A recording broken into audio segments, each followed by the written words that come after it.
Namaste. Today's title is How the Meaning of Life Meshes with the Meaning of Your Life.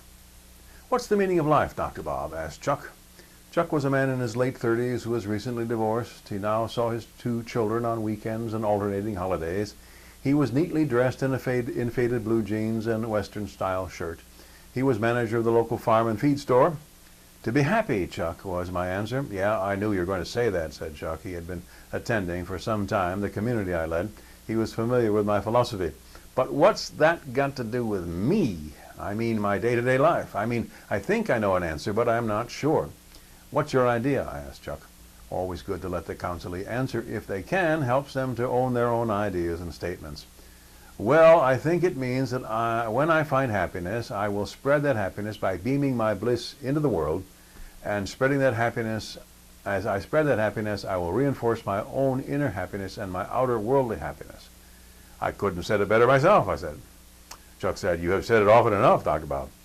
But I still have trouble wrapping my mind around the idea. At the moment, the absence of my kids and the divorce, I sort of feel kind of lost. You're not feeling happy then? I asked Chuck. Nope. First off, to be feeling down because of the change in your family life situation is normal. To be a little lost or confused is also normal. But I suspect that your personal happiness is not as connected as it needs to be. Chuck asked, well, what do you mean by connected? I mean you need a solid and steady connection with the source of all that is. How often do you meditate? Not regularly and not very often, Dr. Bob, said Chuck. Thanks for being honest with me and with yourself, Chuck. You know what I'm going to say next, don't you? You need a regular meditative life. There is just no substitute for it. Of course, we all skip a day now and again, but that skipping has got to be the exception, not the rule. Let's do a guided meditation right now. I led Chuck in the guided meditation where you dump all your cares and concerns and troubles and victories and joys into a beautiful blue mountain lake and watch as they sink out of sight as if absorbed by the lake. Then sit by that lake and absorb the beauty and peace that surrounds you for a few moments.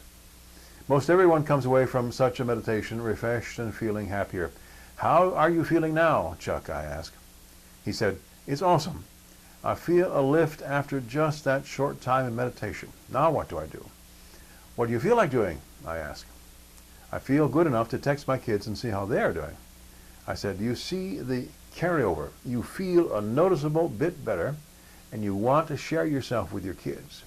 There is the way it works. You feel good, you have bliss, and you want to beam that bliss into the world. What better place than with your kids? Come on, Dr. Bob, it can't be that simple. I get that a lot, I said, but really it is that simple.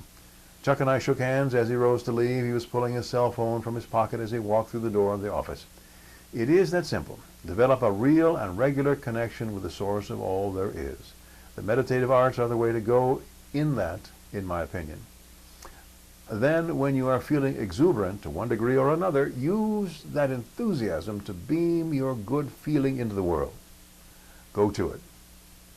May you and all sentient beings know happiness and the root of happiness. Namaste.